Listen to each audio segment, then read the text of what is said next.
ఖండిస్తున్నాను నేను. మా జమ్మూ కాశ్మీర్ మీదకి వచ్చి మీరెలా ఉగ్రదాడి చేస్తారయ్యా? మీ పాకిస్తాన్ దగ్గరకు వచ్చామా? మీ పాకిస్తాన్ బోర్డర్లోకి వచ్చామా? జమ్మూ కాశ్మీర్ మాది, మా ఇండియన్ హెడ్ అది. మా హెడ్లోకి వచ్చి మా హెడ్లో తల్ల పేలు తెస్తాం, తెల్ల ఎంటికలు పీకుతామంటే ఎట్టా కుదిరిద్ది? మిమ్మల్ని ఇప్పుడు కుక్కటేళ్లతో సహా పీకేస్తాం మేము. మీరు కాల్పులు ఎదురు కాల్పులే చేశారు.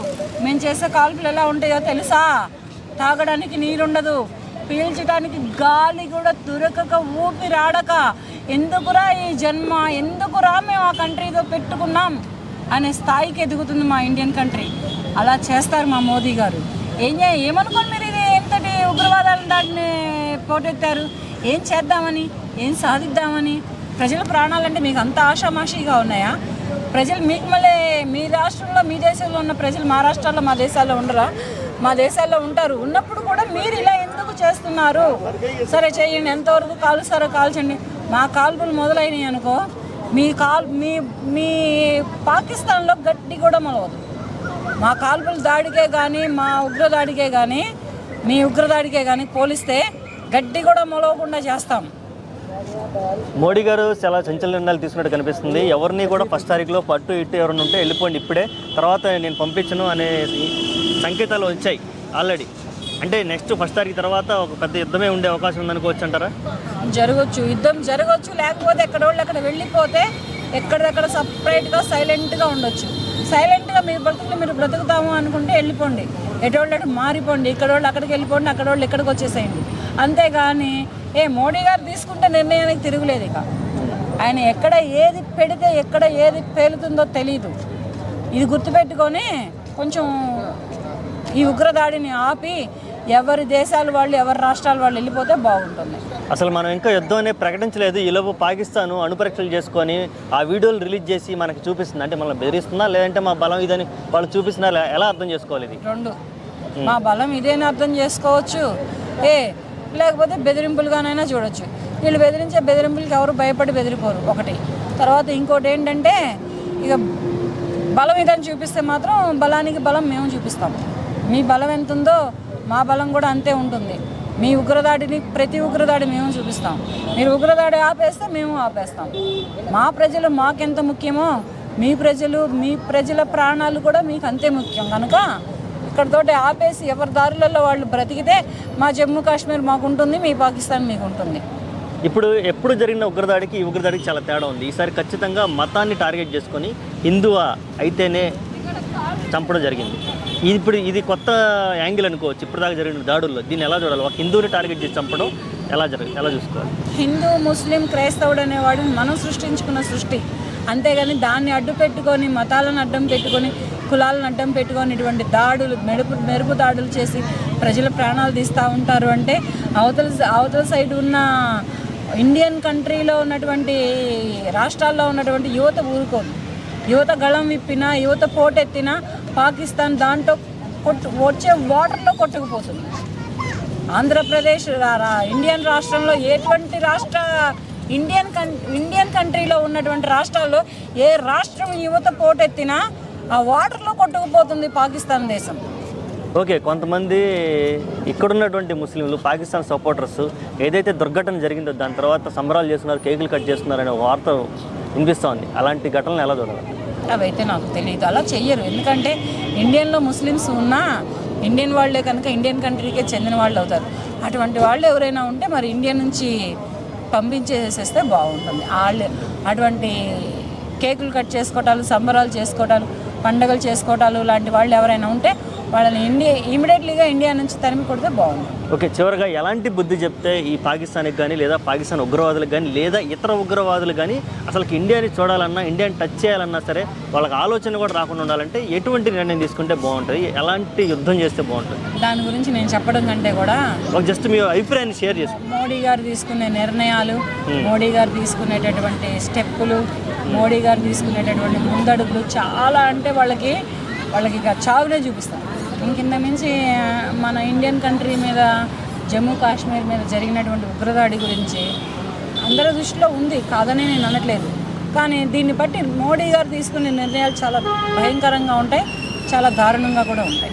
ఇప్పుడు మోడీ గారు తీసుకునే ప్రతి నిర్ణయాన్ని అన్ని రాజకీయ పార్టీలు, అన్ని మతాల వాళ్ళు, అంతమంది ప్రజలు ఏకీభవిస్తే బాగుంటుంది అనుకుంటున్నారా, లేదంటే మిక్స్డ్గా ఉండాలా, అసలు ఏం తీసుకోవాలి? లేదు, ఇండియన్ కంట్రీలో ఉన్నటువంటి ఏ రాష్ట్రంలో వాళ్ళైనా కానీ మోడీ గారు తీసుకున్నటువంటి ఈ ఉగ్రదాడి మీద మోడీ గారు తీసుకున్నటువంటి నిర్ణయాల్ని ఏకీభవించాలి, ఇతని తరపునే సపోర్ట్ చేయాలి. ఎందుకనంటే యువతులు ఇక్కడ ప్రాణాలతో చెలగాటమాడుతుంది అవతల దేశం. మన ప్రాణాలని మనం కాపాడుకోవాలి అంటే మన నాయకుడికి మనం సపోర్ట్ చేసుకోవాలి. ఓకే, ఎవరైతే ప్రాణాలు కోల్పోయారో వాళ్ళ కుటుంబాలకు సంబంధించి మీరు ఎటువంటి సానుభూతి తెలియజేయాలనుకుంటున్నారు? నేనైతే వాళ్ళకి ప్రకట సానుభూతి తెలియజేస్తున్నాను. అటువంటి అమరవీరులకు జోహార్లు అర్పించుకుంటున్నాను. ఇటువంటి అమరవీరుడు మన దేశం కోసం, మన రాష్ట్రాల కోసం, అక్కడ కాశ్మీర్లో కానీ లేదంటే పాకిస్తాన్ బోర్డర్లో కానీ కాపు కాసి నిద్ర మాని, నీళ్లు మాని, నిప్పు మాని, కూడు మాని, అన్నీ మాని ప్రతి ఒక్క యోధుడు రాష్ట్రం కోసం, దేశం కోసం పోరాటంలో ప్రాణం అర్పించుకున్న ప్రతి ఒక్కళ్ళకి నేను చెయ్యెత్తి నమస్కారం చేస్తున్నాను. ప్రతి ఒక్కరికి నేను జోహార్లు అర్పించుకుంటున్నాను. మీ మరణానికి వెలకట్టలేనటువంటి అభినందనలు తెలుపుకుంటున్నాను. మేము కన్నటువంటి తల్లిదండ్రులకి క్షమాపణలు అడుగుతున్నాను. మీకు భార్యా పిల్లలు ఉంటే వాళ్ళని కూడా క్షమించమని అడుగుతున్నాను. మన కంట్రీ గురించి, మన ఇండియన్ కంట్రీ గురించి మీరు ఎంత పోరాటం చేసి ఇంతటి ప్రాణత్యాగం చేశారు కనుక మీ త్యాగం మన ఇండియన్ కంట్రీకి ఎనలేని ఘనతగా నేను మరీ చెప్పుకుంటున్నాను. Okay madam, thank you so much అన్న. ఇది చాలా బాధాకరమైన విషయం అన్న. ఏదో కొంచెం టైం స్పెండ్ చేయాలని, లేదనుకో ఒక హనీమూన్ కానీ, లేదనుకో ఒక ఎగ్జామ్స్ అయిపోయినాయి, లేదనుకో ఒక సమ్మర్ ట్రిప్ అన్న. అందరూ కూడా అక్కడ ఉండేది అమాయకులు అన్న. వాళ్ళు ఆఖరికి అదేది మన ఆర్మీ జెర్సీలో చూస్తే కూడా వాళ్ళు ఎంతసేపు ఉండేది ప్రోటోకాల్లే అవసరం లేదు అనే అంత పిచ్చి అమాయకులు. అట్లాంటి వాళ్ళని వీళ్ళు 5 మంది వచ్చి టెర్రర్ అటాక్ చేయడం అనేది చాలా బాధాకరం అన్న. మోడీ గారు సౌదీ అరేబియా నుంచి, జిద్దా నుంచి తన ప్లాన్ని క్యాన్సిల్ చేసుకొని మన కోసం వచ్చి, మన కోసం నిలబడి ఈరోజు ఒక 2-3 వాక్యాలు గట్టిగా ఘాటుగా స్పందించి చెప్పడం అనేది నాకు చాలా హ్యాపీగా అనిపించింది అన్న. ఫస్ట్ థింగ్ వాళ్ళకి వాటర్ అనేది మనకి చైనా నుంచే వాళ్ళకి పోయే ఒక 4 నదులు ఆపేసింది. ఇంకోటి ఏంటంటే సెకండ్ థింగ్, ఇక్కడ వాళ్ళు అక్కడ వాళ్ళు ఇక్కడికి May 1 వరకు లాస్ట్, దాని తర్వాత ఇంకా కాదు అని చెప్పేసి చెప్పింది. మెయిన్ థింగ్ అన్న, ఇప్పుడు మోడీ ఇవన్నీ చేయడం కంటే కూడా ఇప్పుడు ఇజ్రాయెల్, ప్యాలెస్టైన్ ఎట్లా చూస్తున్నామో అట్లాంటిది ఒక సర్జరికల్ స్ట్రైక్ మాత్రం ఖచ్చితంగా పడాలన్న పాకిస్తాన్కి. ఈ టైంలోనే పడాలి. ఎందుకంటే యూఎస్ చైనా వాళ్ళకి పడిన టారిఫ్ మధ్యలో గొడవ, చైనా మనకి దగ్గర కావాలి అనుకోవడము ఇప్పుడు పాకిస్తాన్కి భారీగా దెబ్బ. ఎందుకంటే పాకిస్తాన్ వాళ్ళకి సఖ్యత లేదు. ఒక 2 months కింద కూడా ట్రైన్ హైజాక్ చేసింది వాళ్ళే. బల్చిస్తాన్ అనే ఒక రీజన్ వాళ్ళకి సఖ్యత లేదు కాబట్టి ఒక స్ట్రైక్ గట్టిగా పడి ఈ 5 మంది వెనక ఎంతమంది ఉంటే అంతమందిని అదే పహల్గాంలో నరికి వేటాడి చెందాడి వాళ్ళ తలకాయలు ఇట్లా పట్టుకొని రావాలి. ఎందుకంటే మన సామాన్య ప్రజలం మన చేతిలో ఏ రైట్స్ ఉన్నాం. మనం ఎంతసేపు ఉన్నా సరే మోడీ గారికి కానీ లేకపోతే అధికారంలో ఉండే ప్రభుత్వాలకు కానీ మనం కోరుకుంటున్నాం. కాబట్టి ఆ మోడీ గారు మాత్రం ఖచ్చితంగా ఒక స్ట్రైక్, ఒక వారం మాత్రం ఖచ్చితంగా ఈ టైంలో పడితే పాకిస్తాన్ రెండుగా చీలిపోతాయి. పాకిస్తాన్ ఇంకొకసారి మన ఇండియా జోలికి రావాలన్నా, ఇండియా మనుషులతో ఒక్కసారి ఇట్లా మాట్లాడాలన్నా పోసుకుంటారు. ఈ టైంలోనే జరగలేదు. పాకిస్తాన్ ఆర్మీ హెడ్ చేసిన వ్యాఖ్యలో దీనికి కొంచెం కారణం అనేది ఒక వార్త ఉంది. చాలా అన్న. ఇప్పుడు జమ్మూ కాశ్మీర్ అనేది మనకు ఒక వ్యాగ్యులర్ వేనో ఏదో అని చెప్పింది. అంటే మన హెడ్ నుంచి మన బాడీ, మన హార్ట్కి ఒక వెజల్ లాగా, అంటే బ్లడ్ని పాస్ చేసే వెజల్ లాగంట.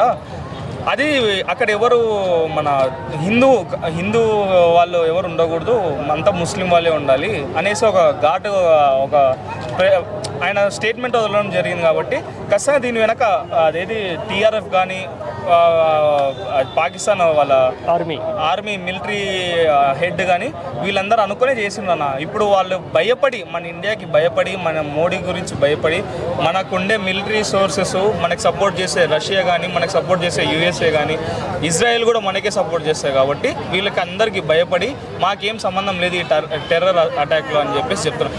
గుంట నక్కలు అన్న వాళ్ళు.